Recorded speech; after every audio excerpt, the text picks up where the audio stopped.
تھی اور اس کا مقابلہ کیا. یہ امریکہ نے کی جنگ نہیں تھی. امریکہ اپنی غرض کے لیے آیا. اور اگر امریکہ نے دیکھا کہ اسٹنگر میسائل ان کو دینے ہیں تو آج وہ ان کو اتنی اس کے اوپر بحث ہوئی تھی کانگریس میں کہ یہ تم مسلمانوں کے ہاتھ میں دے رہے ہو. لیکن پاسباں مل گئے کعبہ کو صنم خانے سے. جب اللہ کی نصرت آئے, وہاں جب گئے, حکمت یار نے ریگن سے نیو یارک میں جنرل اسمبلی کے اجلاس میں یہ لوگ گئے, ملنے سے انکار کر دیا کہ میں ریگن کے پاس نہیں جاؤں گا, واشنگٹن نہیں جاؤں گا, یونائٹڈ نیشن آیا ہوں. تو انہوں نے کہا تمہیں امریکہ مدد کرتا ہے. اس نے کہا ہمیں نہیں پتا کون سا امریکہ ہماری مدد کرتا ہے, ہماری مدد تو اللہ تعالیٰ کرتا ہے. اور ہمیں اگر جو کچھ ملتا ہے پاکستان کے ذریعے سے ملتا ہے, ہم امریکہ کے ممنون نہیں ہیں. بات وہی واضح ہو گئی تھی کہ امریکہ ہمارا مستقبل کا دشمن ہے. انہوں نے مسلمانوں کی طاقت کو پہچان لیا تھا کہ ان کے اندر جو قوت مزاحمت ہے, جو جذبہ جہاد ہے, جو شوق شہادت ہے اور جان دینے کی. بھائی دنیا کے دو فلسفے ہیں بڑے سادہ سے, ایک وہ جو تابع زندگی ہے اور ایک ماورائی زندگی ہے. جو تابع زندگی ہے وہ چاہتی ہے کہ زندگی کو خوشحال بنانے کے لیے, خوشنما بنانے کے لیے, آسودہ بنانے کے لیے دولت جمع کرو, اسباب جمع کرو. اور ایک ایسا فلسفہ وہ کہتا ہے کہ نہیں, ایک مقصد کے لیے قربان کر دو اسی زندگی کو. ان دونوں کا میچ پڑ گیا.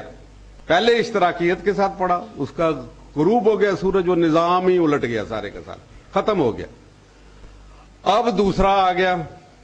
انہوں نے دیکھ لیا کہ اور چیزوں کے علاوہ انہوں نے یہ بھی دیکھ لیا کہ یہ مسلمانوں کو روکنا بہت ضروری ہے, کیونکہ اس کے اوپر بہت لکھا گیا. ایک فرانسس فوکیاما نام کا پروفیسر تھا, جب روس تباہ ہوا اور ٹکڑے ٹکڑے ہوا, مسلمان ریاستیں 6 اس میں سے برآمد ہوئی, تو اس نے فوراً ایک تھیسس لکھ دیا, last man and the end of history, کہ تاریخ یہاں مکمل ہو گئی. 2 نظاموں کا ٹکراؤ تھا, ایک اس میں زائل ہو گیا, دوسرا بچ گیا, تو اب history has come to the end. لیکن اس کے فوراً بعد برنارڈ لیوس جیسے جو بڑے یہودی اسکالرز ہیں, اور اس کے علاوہ ایک فرانسس اس کا سیموئل ہنٹنگٹن پروفیسر تھا ہارورڈ کا, اس نے ایک لکھ دیا کلیش آف سیولائزیشن.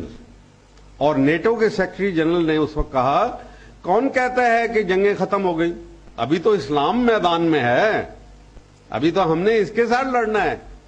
تو چنانچہ جیسے ہی آپ کی کامیابی ہوئی کہ اے روشنی تباہ تو بن بلا شدی, یعنی ہماری کامیابی ہی ان کی آنکھوں میں کانٹے کی طرح, ان کے دل میں کانٹے کی طرح چپ گئی کہ یہ اگر ایک شکر پار کو, کل کو تو ہمارا بیڑا گرک کر دیں گے. اور مقابلہ کس چیز کا ہے؟ نظاموں کا. یہ مقابلہ نہیں کسی اور چیز کا. ایک وہ جو یہودی کا دیا ہوا مصنوعی نظام, جس نے خون ریزیاں دیں, جس نے جنگیں دیں, جس نے ناہمواریاں دیں, جس نے کلونیل سسٹم دیا. یہ جمہوریتیں ہیں جس کو ہم چاٹنے کی کوشش کر رہے ہیں, جس نے انسانیت کو غلام رکھ لیا.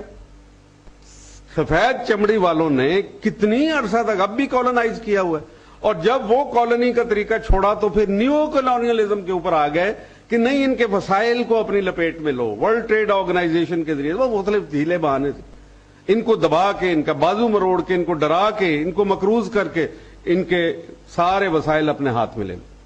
یہ ایک نیا طریقہ, نئی کالونی.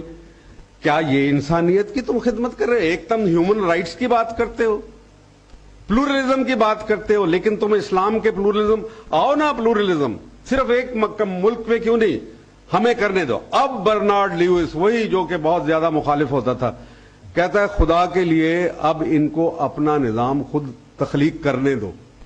مطلب ہے اگر یہ اسلامی نظام حاصل کرنا چاہتے ہیں تو کر لینے دو. اب وہ اس خود نتیجے پہ مار کھا کے اور ہمیں خون میں نہلا کے خود بھی بدبخت مارے گئے ہیں, لیکن اس سب کے باوجود اب یہ اس نتیجے پہ پہنچ چکے ہیں. میں آپ کو بتا رہا ہوں ایک عظیم الشان مارکا, اور اتنی سستی جنگ. تو آپ کہیں گے جی ہمارے اتنے مارے گئے 35,000 مارے, ٹھیک ہے, بہت واقعی درست ہے یہ, لیکن کبھی کوئی اتنی بڑی جنگ بھی 35,000 قربانیوں سے جیتی گئی ہے.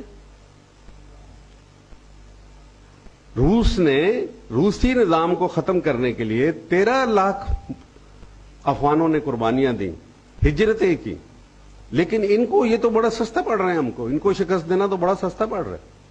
یہ تو کچھ بھی نہیں کیا, یہ تو ہیں ہی بڑے بودے. میں نے ایک دفعہ ایک جملہ کہا تھا کہ یہ افغانستان میں آ تو گئے ہیں, شکست کھائیں گے, اور پھر یہ ان کی اخلاقی بنیاد ہی کوئی نہیں ہے، جھوٹ کی بنیاد پہ ساری چیز مبنی ہے، تو یہ تو نہیں کامیاب ہو سکتے۔ اور میں نے کہا کہ یہ چاکلیٹ کریم سولجرز ہیں امریکن، یہ افغانستان کے پہاڑوں کے اندر میلٹ کر جائیں گے، جیسے آئس کریم نہیں میلٹ کرتی، وہ کچھ بھی نہیں رہ جاتا اس کے اندر، میں کہا جو ایسے جل جائے، اس قدر تل ملائے اس کے اوپر، بے شمار ان کے لوگ آئے، یہ تم نے جملہ کیوں کہا؟ میں کہا وقت ثابت کر دے گا، دیکھ لینا تم اس کے اوپر۔ تو آپ دیکھیں کہ اب یہ مارکا اختتام پذیر ہے، اور یہ افغانستان کو اللہ تعالیٰ نے پتہ نہیں کیا دی ہوئی ہے کہ دو قومیں دنیا کے اندر رہ گئی ہیں، ایک حجاز کا عرب اور ایک افغانستان کا افغان یا پشتون کہہ لیں، لیکن افغان کہوں گا میں، ایک افغانستان قوم جو ہے، ان کو اللہ تعالیٰ نے پتہ نہیں کیا دیا ہوا ہے، ان بوریا نشینوں کو، ان کے پہاڑ کے وہ کوہسار باقی، کیا جی افغان باقی کوہسار باقی، الحق و حکم للہ الملک للہ، یعنی یہ ان کے لیے۔ اور اس کے لیے ابلیس نے اپنی مجلس شورا میں جو علامہ اقبال نے کی ہے کہ افغانیوں کی غیرت دین کا ہے یہ علاج، ملا کو اس کے کوہ دمن سے نکال دو، اور فاقہ کش جو موت سے ڈرتا نہیں ذرا، روح محمد اس کے بدن سے نکال دو۔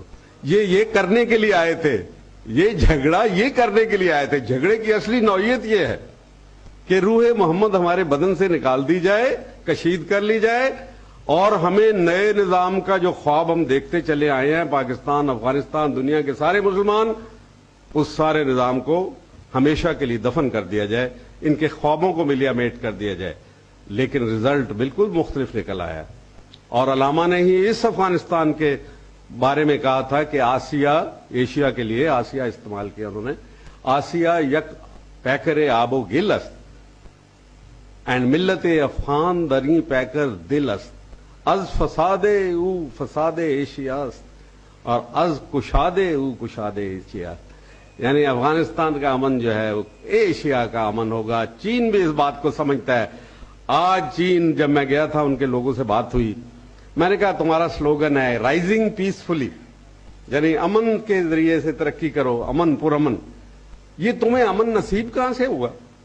کیونکہ کوئی اس کے لیے خون دے رہا ہے تمہارے امن کے لیے، کسی نے تمہارے دشمن کو تھاما ہوا ہے فرنٹ لائن کے اوپر، اور وہ مسلمان ہیں، وہ اس چیز کو ریکگنائز کرتے ہیں، لیکن اسلام کو پوری طریقے سے سمجھتے نہیں۔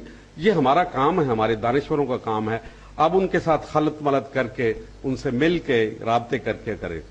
ایک نئی دنیا تخلیق ہونے کی ہے میرے بھائیوں، ایک دنیا، ایک نیا سورج نکلنے لگا۔ دو سورج ڈوب گئے دونوں نظاموں کے، ایک خلا آ گیا نا، ایک بھی نظام گیا دوسرا بھی گیا۔ امریکہ مقروض ہے، اتنا قرض کے بوجھ تلے ہے، یورپ کی معیشت کا بٹا بیٹھ گیا، اور اس سے پہلے اشتراکیت ڈوب گئی تھی۔ کہاں ڈوبی اور کس کی وجہ سے ڈوبی؟ کیونکہ ایک اسلامی پاکستان اس خطے میں موجود تھا، اس سے پہلے کبھی ایسا نہیں ہوا۔ جو بھی آیا ایشیا کا سے حملہ آور سینٹرل ایشیا سے یا کہیں اور سے، اس نے پورے ہندوستان کو رونگ دیا۔ اور ہندوستان تو ہمارے لیے چیز ہی کوئی نہیں ہے، وہ تو تاریخ کے غلط رخ کے اوپر کھڑا ہوا ہے، تاریخ کے بہاؤ کے غلط سمت میں ہندوستان نے پوزیشن لے لی ہوئی ہے۔ اسی لیے اب ان کو مجبوری ہو رہی ہے، معاہدات کرو، یہ کرو وہ کرو۔ کٹ پتلی حکمرانوں کے ساتھ تم معاہدات سے کیا حاصل کرو گے؟ ہمیں کوئی فکر نہیں اس کی۔ آؤ نا افغانستان کے اندر دیکھیں، ہمیں تو بڑی خوشی ہوگی کہ تم تشریف لاؤ۔ تمہاری یہ ایک سازشی موجودگی ہے، اس سے بہتر ہے کہ تم کھل کے آؤ، پھر ہمیں بھی پتہ چلے کہ ہم نے کس طریقے سے جنگ کرنی۔ الحمدللہ بہت بڑا واقعہ ہونے کو ہے، بہت بڑا واقعہ ہونا ہے، اور پاکستان نے اپنی منزل پانی ہے۔ لیکن ہمیں کیا کرنا ہے؟ نو دس از واٹ از امپورٹنٹ۔ ہم نے دیکھ لیا کہ چند دنوں سے بجلی نہیں جا رہی، کیونکہ جوتے مارے ہیں آپ لوگوں نے کھڑے ہو کے، پارٹیوں میں تقسیم ہو کے۔ وہاں کوئی پیپل پارٹی والا نہیں تھا، وہ کوئی تحریک انصاف والا نہیں تھا، سب لوگ آ گئے، وہاں آ گئے، متحدے کو انہوں نے کہا تمہاری ایسی کی تیسی، ابھی وہ آ گئی۔ اب اگر آپ نے یہ بجلی اتنی مہیا تھی کہ آپ پورے ملک کو، گاؤں میں بھی، میں اپنے پرسوں گاؤں میں گیا ہوا تھا، وہاں بھی دیکھ کے آیا، وہاں بھی بجلی تھی، وہ کہتے جا ہی نہیں رہی بجلی۔ تو آپ ہمیں بتائیں کہ آپ نے اتنے دنوں محروم کیوں؟ اب اس کا حساب دو، یہ اکاؤنٹیبلٹی ہے۔